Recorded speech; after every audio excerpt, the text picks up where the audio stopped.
Drawing hands and feet can seem very hard. Many new artists try to hide them. They might put hands in pockets, or they might draw characters with no feet showing. But hands and feet are very important. They help show what a character is feeling. They help show what a character is doing. If you learn to draw them well, your art will look much better. It takes practice, but you can definitely learn. This guide will give you some simple tips to get started. We believe in you. Let's start by thinking about hands using basic shapes. The palm of the hand can be like a flat square, or it can be a slightly rounded rectangle like a mitten shape. The fingers can be like long, thin cylinders, or you can think of them as small, long boxes. The thumb is a bit different. It connects to the palm like a wedge shape. When you first start drawing a hand, don't worry about all the details. Just try to see these simple shapes. This makes drawing hands much less scary. It is a good first step. Now let's think a little about simple hand anatomy. You don't need to be a doctor, just know a few things. Your hand has bones inside. You can see the knuckles where your fingers bend. These are important points to draw. The palm has a fleshy part, especially near the thumb. The thumb has a special joint that lets it move a lot. It is very helpful to look at your own hand. Bend your fingers. Turn your hand over. See how the shapes change? This is your best reference. Why are these basic shapes and simple anatomy so important? Well, if you understand these simple forms, drawing complex hand poses becomes much easier later on. It's like building a house.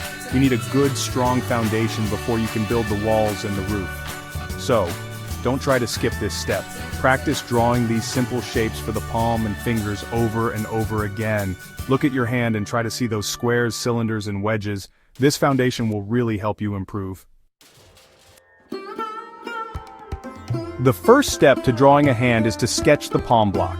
Begin with a very simple shape for the main part of the hand, which is the palm. This shape can be a slightly rounded square, or it might look more like a rectangle, depending on the angle.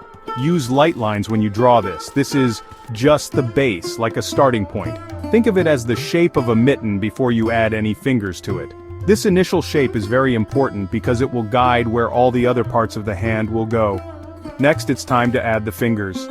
After you have your palm block, sketch light lines to show where the fingers will go.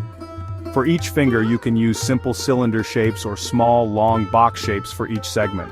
Remember that most fingers have 3 parts or segments. The thumb is a bit shorter and usually has 2 visible segments. Pay close attention to how long each finger is compared to the others.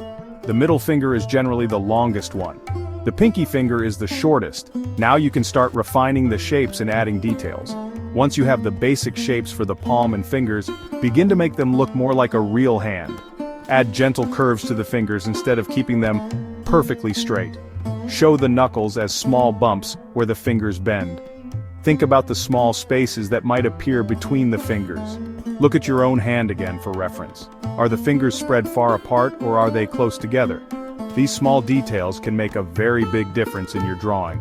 Don't forget to add fingernails if they are visible.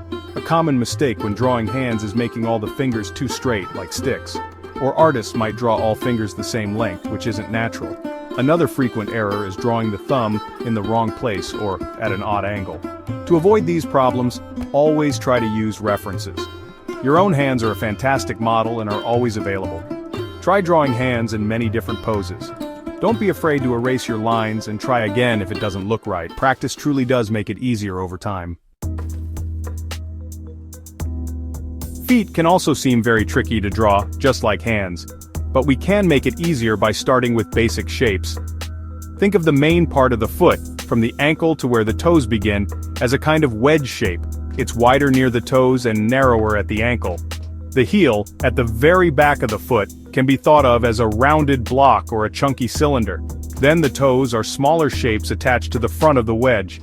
If you can see the foot as being made of these simple parts, it becomes much less scary to draw. Let's consider some simple foot anatomy. The foot has an arch on the inside part. This is a very important feature. It means the bottom of the foot is not completely flat, unless someone has very flat feet. The ankle bones, one on each side, often stick out a little bit. You should show these. Toes are generally shorter and thicker than fingers. The big toe is the largest and often points slightly upwards or straight ahead. Take a moment to look at your own feet. Notice how they change shape when you stand or when you point your toes or when you flex them. Now for a step-by-step approach to drawing feet. First, lightly sketch the main wedge shape for the body of the foot. Then add the rounded block shape for the heel at the back. After that, sketch some simple lines or small shapes for the toes at the front end of the wedge. Remember to make the big toe a little bit separate and usually larger than the others. Once these basic forms are in place, you can start to refine the shapes.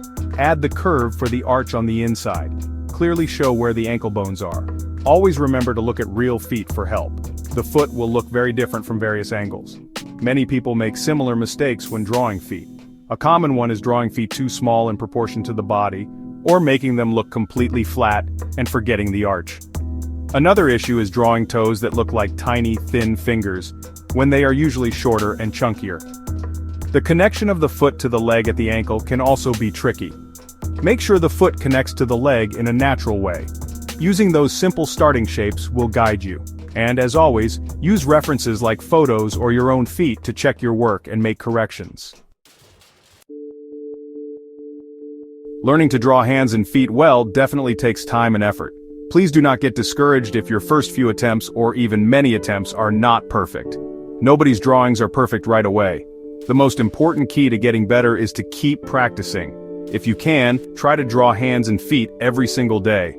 You could fill entire pages in your sketchbook with quick drawings of hands and feet. Try them in many different positions and from different angles. This repetition helps build muscle memory.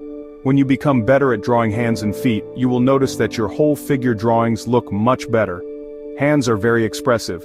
They can show what a character is doing, like holding an object, or what they are feeling, like if they are nervous or angry. Feet are just as important. They show how a character is standing or moving. They can show if a character is balanced or off balance. Well-drawn hands and feet make your characters look more alive, more believable, and help to ground your character firmly within the scene.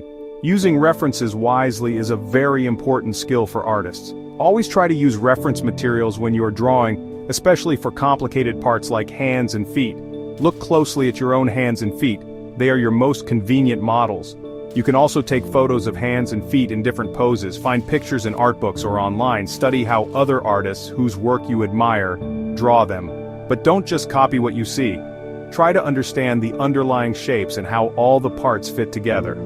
This deeper understanding is what truly helps you improve for the long term, so you absolutely can master drawing hands and feet. It just takes a good amount of patience and consistent practice. Every single artist, even professionals, struggles with drawing them at some point in their journey. Keep these simple tips in mind as you draw.